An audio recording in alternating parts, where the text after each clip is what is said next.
आपका स्वागत है किरण शिक्षार्थी मंच पर। और हम पढ़ रहे हैं हिंदी साहित्य का इतिहास। क्लास 13 है ये, और इसके अंतर्गत हम पढ़ रहे हैं हिंदी साहित्य के इतिहास के स्रोत भाग 4 हम पढ़ रहे हैं। तो आज इसी क्रम में हम देखने वाले हैं आगे की रचनाओं को, जो कि हिंदी साहित्य इतिहास के स्रोतों के अंतर्गत आते हैं। तो चलिए देख लेते हैं। हम देख रहे हैं विद्वान मोद तरंगनी को। विद्वान मोद तरंगनी, इसके रचनाकार सुब्बा सिंह है। और इसमें क्या है, इसमें 45 कवियों की कविताओं का संग्रह है। इस रचना में षड ऋतु वर्णन, दूती वर्णन एवं नक्षिक वर्णन भी मिलता है। एक बार फिर से पढ़ लेते हैं। हम देख रहे हैं विद्वान मोद तरंगनी को, रचनाकार है सुब्बा सिंह। इसमें 45 कवियों की कविताओं का संग्रह है। इस रचना में षड ऋतु वर्णन, दूती वर्णन एवं नक्षिक वर्णन भी मिलता है। चलिए अब देख लेते हैं आगे।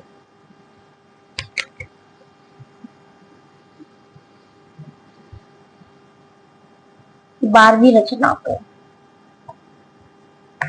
ये सारी जो रचनाएं हैं यह बहुत ही इम्पोर्टेंट है। और अब आगे देख लेते हैं राग सागरो उद्भव राग कल्पद्रुम को।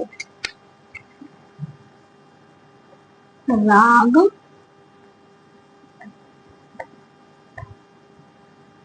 सागरो उद्भव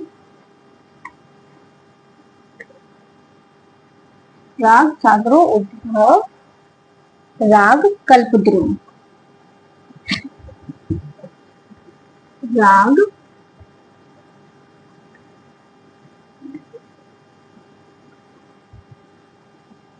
थोड़ा सा इधर करके लिखना पड़ेगा।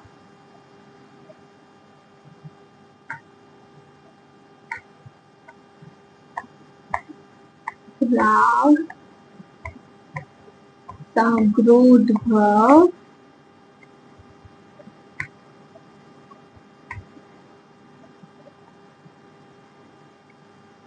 राग कल्पद्रुम।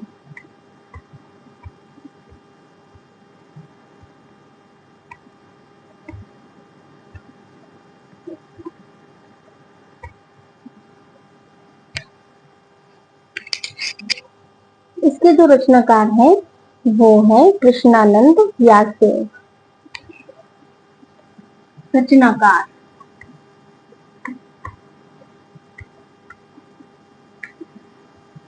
कृष्णानंद व्यासदेव। कृष्णानंद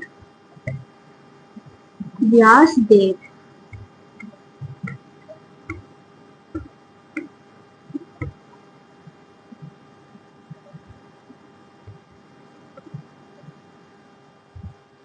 और इसका जो रचना काल है वो है विक्रमी संवत 1900। रचना काल है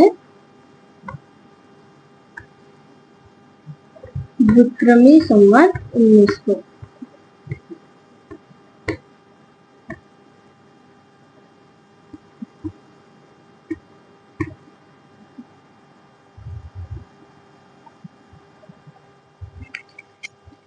इसमें क्या है, इस रचना में कृष्ण के उपासक 200 से अधिक कवियों की कविताओं का संग्रह है। इस रचना में कृष्ण के उपासक, इस रचना में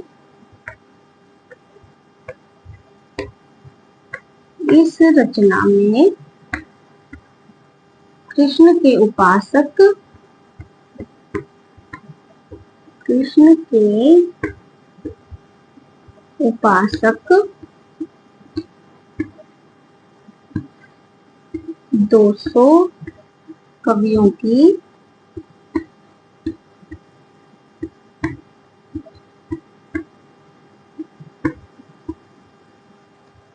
रचनाओं का संकलन है, कवियों की कविताओं का संग्रह है। कवियों की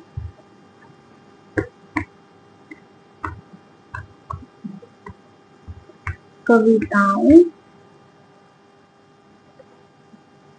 का संग्रह है।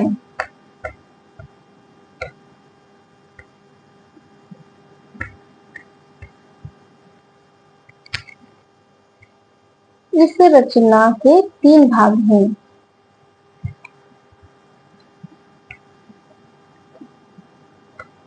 इस रचना के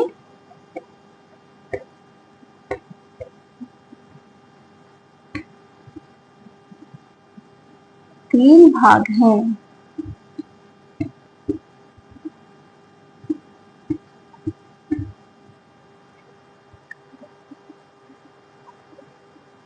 हम देख रहे हैं राग सागरो उद्भव राग कल्पद्रुम को। इसके जो रचनाकार है वो है कृष्णानंद व्यासदेव और इसका जो रचनाकाल है वो है विक्रमी संवत 1900। क्या है इस रचना में? इस रचना में कृष्ण के उपासक 200 कवियों की कविताओं का संग्रह है और इस रचना के 3 भाग हैं। रचना का नाम क्या है? राग सागरो उद्भव राग कल्पद्रुम। राग सागरो उद्भव राग कल्पद्रुम और इसके रचनाकार कौन है? कृष्णानंद व्यासदेव।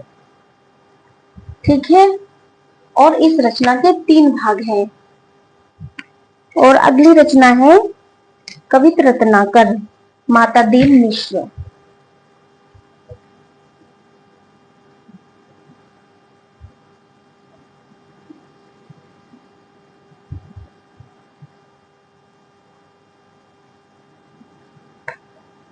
अगली रचना है कवित रत्नाकर। कवित रत्नाकर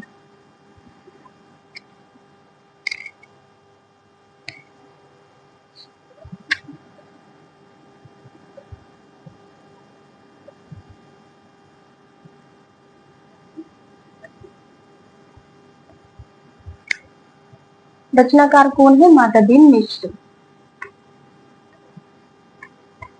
रचनाकार माता दीन मिश्र।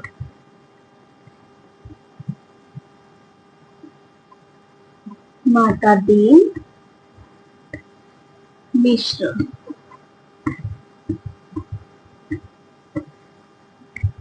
और रचनाकाल क्या है इसका? रचनाकाल है विक्रमी संवत 1933।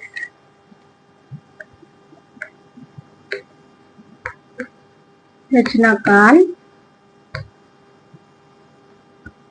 विक्रमी संवत 1933।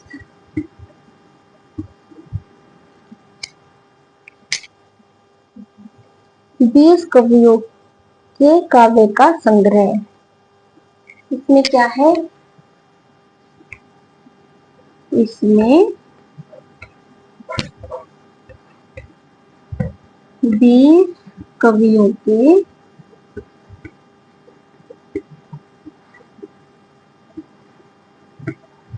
काव्य का संग्रह है। कवियों के काव्य का संग्रह है। संग्रह है।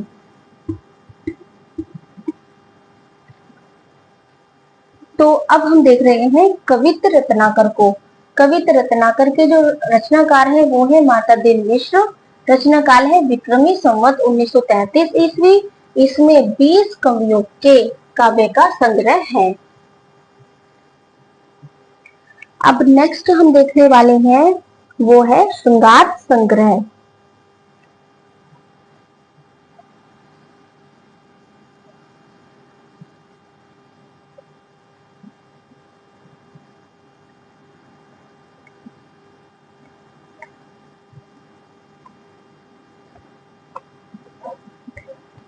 श्रृंगार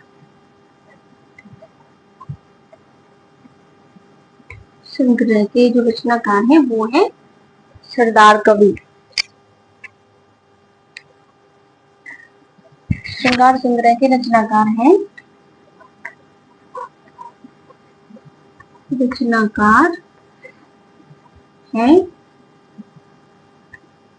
सरदार कवि। सरदार कवि।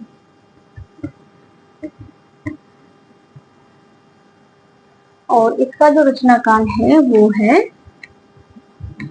रचना काल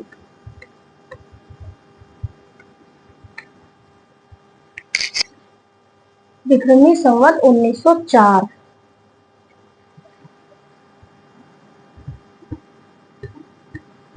विक्रमी संवत 1904 और 1905। देखिए इस ये रचना का जो रचना काल है वो कहीं कहीं पर 1904 मिलता है और कहीं पर 1905 मिलता है। अगर विकल्प में इनमें से कोई भी हो तो आप उस पर टिक कर सकते हैं। हो सकता है 1904 आ जाए, हो सकता है 1905 आ जाए। 125 कवियों की कविताओं का संकलन है।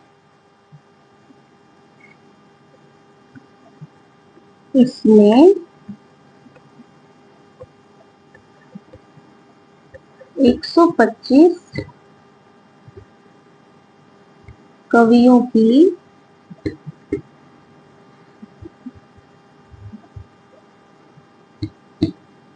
कविताओं का संकलन है।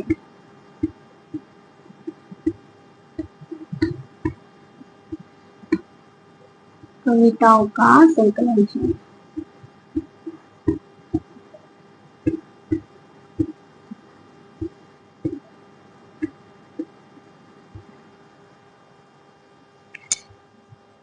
काव्य के भी विभिन्न अंगों का उल्लेख किया गया है।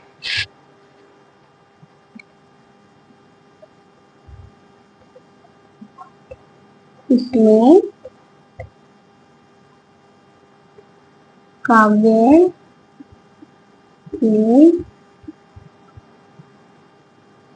के विभिन्न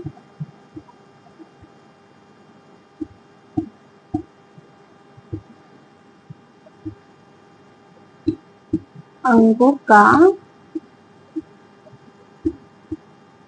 उल्लेख किया गया है। उल्लेख किया गया है।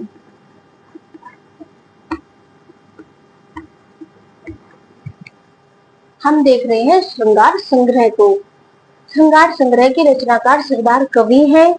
रचना काल विक्रमी संवत 1904 ईस्वी है, कहीं पर 1905 भी मिलता है। इसमें 125 कवियों की कविताओं का संकलन है। इसमें काव्य के विभिन्न अंगों का उल्लेख भी किया गया है। रस चंद्रोदय, अगली जो रचना है वो है रस चंद्रोदय।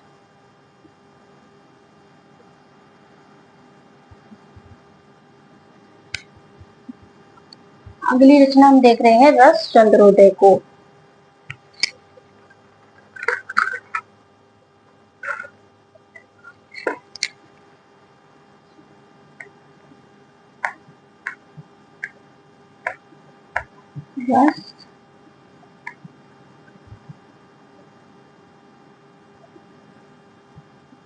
रस चंद्रोदय।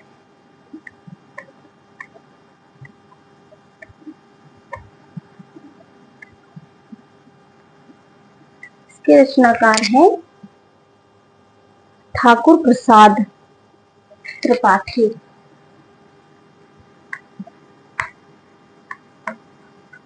रचनाकार है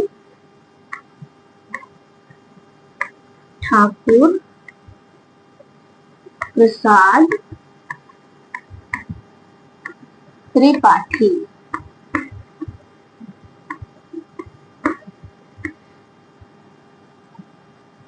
रचनाकार है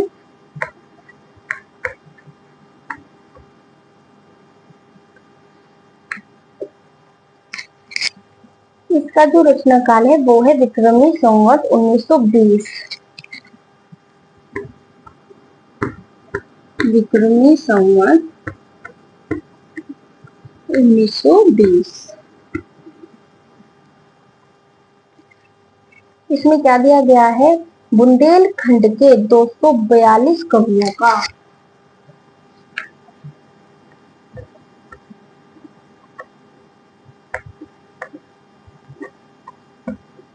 बुंदेलखंड के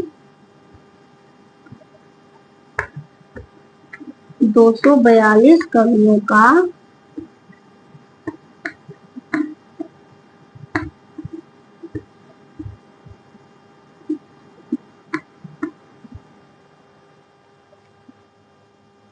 परिचय एवं उनकी कविताओं का संकलन है। कवियों का परिचय एवं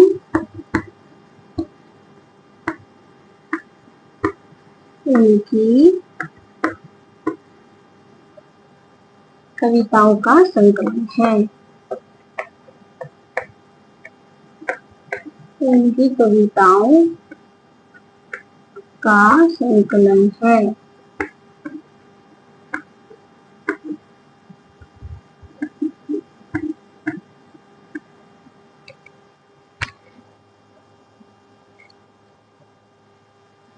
तो हम देख रहे हैं रसचंद्रोदय को।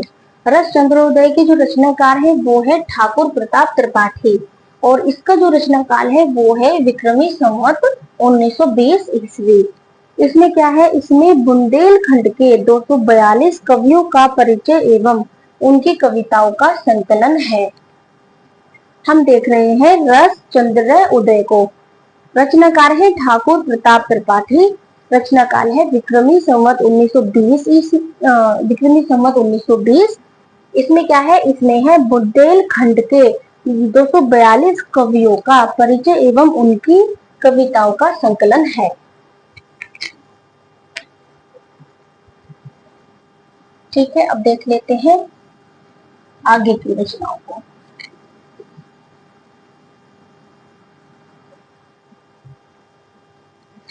आगे है दिग्विजय भूषण।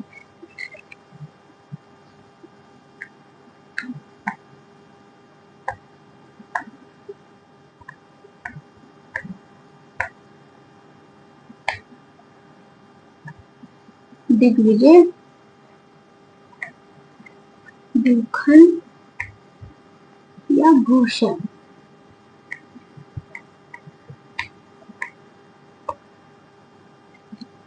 देखिए दिग्विजय भूषण, वैसे इसका जो नाम है वो भूषण है, लेकिन भूषण इसमें भूषण को ही कहा गया है। और इसके जो रचनाकार हैं वो है गोकुल प्रसाद। रचनाकार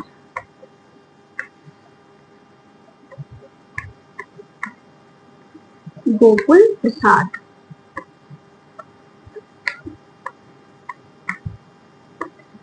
और रचनाकाल है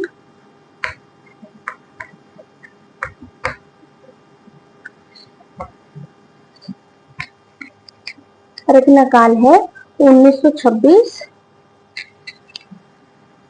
विक्रमी संवत 1926। कहीं कहीं पर 1926 मिलता है और कहीं कहीं पर 1925 मिलता है, तो जो भी ऑप्शन में हो आप उसी को ही टिक कीजिएगा। इसमें क्या है, इसमें 192 कवियों की कविताओं का संकलन है। इसमें 192 कवियों की कविताओं का संकलन है। कविताओं का संकलन है।